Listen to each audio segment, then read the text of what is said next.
10 సంవత్సరాల కాలంలో మీకు మొదట్లో కొంత అవకాశం ఇచ్చినట్టే ఇచ్చి చేజార్చినప్పటికి కూడా తిరిగి వెనక్కి తీసుకున్నప్పటికి కూడా ఈ 10 సంవత్సరాల కాలం నాకు తెలిసి సోషల్ మీడియాలో కావచ్చు ఎక్కడ చూసినా మీ అంత వ్యతిరేకత ఎదుర్కొన్న ఎమ్మెల్యే ఎవరు లేరు నాకు తెలిసి. బహుశా అనేక రకాలుగా అవినీతి అక్రమ ఆరోపణలు కావచ్చు, లేకపోతే కొన్ని అమ్మాయిలకు సంబంధించిన అంశాలు కావచ్చు, రకరకాలు ఎదుర్కొన్నారు. సో ఎప్పుడు ఫీల్ అవ్వలేదా ఏంది నేను ఇంత స్వచ్ఛంగా ఉన్నా, ఇంత తెల్ల ఏంటి ఒక పీస్ఫుల్ గా ఉన్నప్పుడు నేను అవినీతి ఆరోపణలు ఎదుర్కొన్నారు కానీ ఎందుకో అట్లా ఎదుర్కోవాల్సి ఎందుకు వచ్చింది?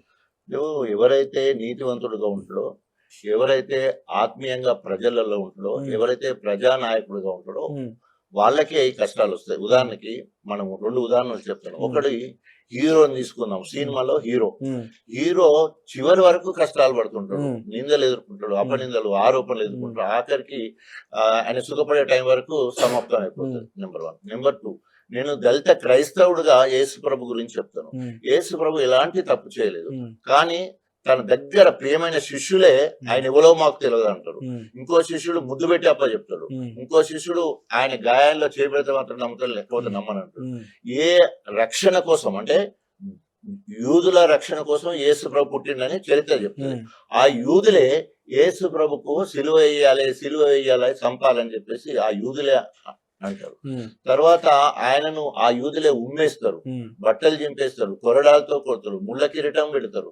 ఆఖరికి శిలువ మీదను అతి భయంకరమైన శిలువ మీద మరణం పొందడం వల్లనే యేసు ప్రభు దేవుడు కాగలిగింది.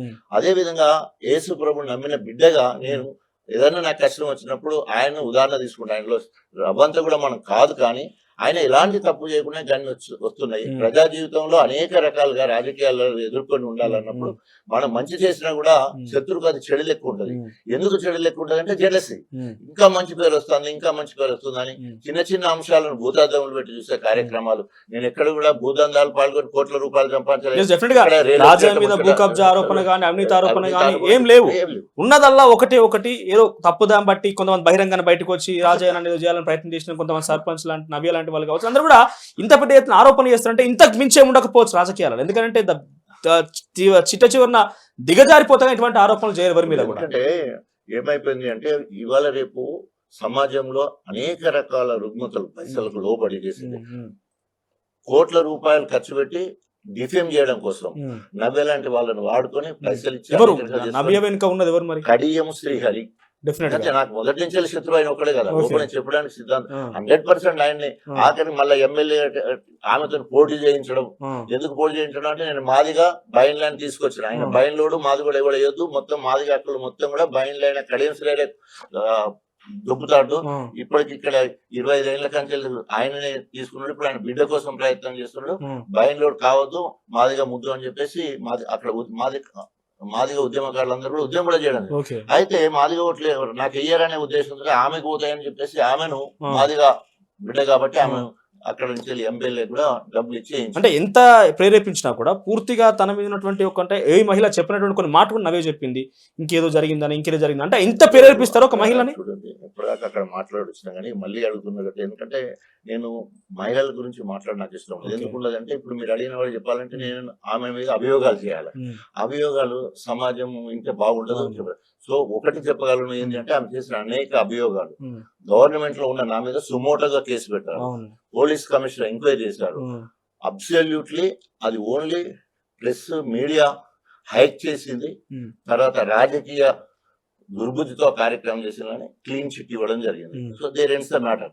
అయినా మీరు అన్నట్టు దానివల్ల అనేక రకాలుగా నేను నష్టపోయిన మాట వాస్తవం. Let's stop this here. నేను ఏమంటున్నాను సార్, మీరు ఎప్పుడైనా ఇంత డిప్యూటీ సీఎం స్థాయి వరకు మీరు ఏ స్థాయి నుంచి వచ్చినా అందరికి తెలిసిన విషయమే. సో అనేక ఆరోపణలు ఎదుర్కొన్నారు. ఈ రోజు ఇబ్బంది పడరా? ఎస్, నేను రాజకీయాలకు వచ్చి నేను డాక్టర్గా ఉన్నప్పుడు అనేక సేవా కార్యక్రమాలు చేసిన కదా, వీడికి వచ్చి నా పరిస్థితి ఇట్లా అయిపోయిందని ఇబ్బంది పడరా ఎప్పుడన్నా? తప్పకుండా. అభియోగాలు వచ్చినప్పుడు ఉదాహరణకి వాన కావాలని కోరుకుంటాం. వాన బాగుపడి మొత్తము బీభత్సమై పొలాలు దిగిపోయి చెర్లు దిగిపోయి బాధ ఉంటది కదా. సో అలాంటి బాధ తప్పకుండా జీవితంలో అనుభవించిన. కానీ ఇక్కడ నేను గొప్పగా చెప్పినదంటే బంగారాన్ని వేడి చేస్తే మేలి బంగారం అవుతుంది. బంగారాన్ని అట్లాగే ప్రతి కష్టము నన్ను ఎలివేడి చేసింది. నేను ముందు 12,000తో గెలిచిన. కడియం అభియోగాలు ఇవే అభియోగాలు 33,000తో గెలిచిన. ఇంకా అభియోగాలు 58,000తో గెలిచిన. ఇంకా అభియోగాలు 4సారి 37,600తో. ప్రతిసారి కడియం శ్రీహరి అభియోగాలు లేదా కడియం శ్రీహరి ద్వారా ఇంకో వ్యక్తి ద్వారా అభియోగాలు చేయించడం. ఇక్కడ మొత్తం ఎప్పుడు కూడా కడియం శ్రేణి రాజే అనే మాకు ఇక వేరే ఉండదు. ఓన్లీ వ్యక్తిగతంగా ఒక ఒరలో రెండు కత్తులు పట్టనట్టే ఇద్దరి మధ్యలో ఇదే జరుగుతుంది. అప్పర్ ఆయన మాత్రం నేనే అవుతాను. ఆయన నాకంటే రాజకీయ దురంధరుడు, తర్వాత సీనియర్ లీడర్ అయినా కూడా ఆయన కంటే నేనే ముందు ఉప ముఖ్యమంత్రి అయ్యాను. ఆయన కాలేము, నేనే ఉప ముఖ్యమంత్రి. దేర్ ఇట్స్ మ్యాటర్ అక్కడ తేలిపోయింది కదా.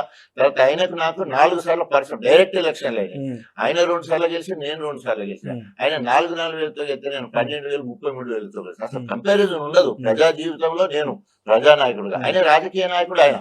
కానీ ఆయన ఎత్తులు జిత్తులు కాలిరుగొట్టుడు అక్కడే ఉండాలి ఫస్ట్ రావాలంటే గుణం. అదైతే ప్రజల్లోకి పోయి ఆత్మీయతను పంచి సామాజిక బాధ్యతతోటి మనం ప్రజల్లో ఉండాలనే తత్వం నా